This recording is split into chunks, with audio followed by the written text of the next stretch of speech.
xin giới thiệu đến quý vị đoàn cựu chiến binh của đoàn 950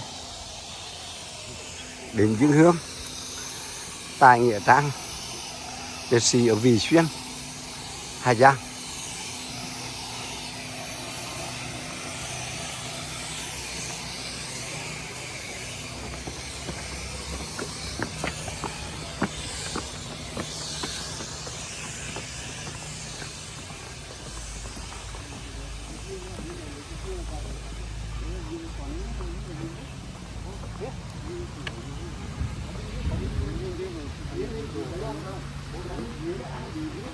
Đây đây rồi, có dĩa chứ, có dĩa đâu Hoa, dĩa bên đây.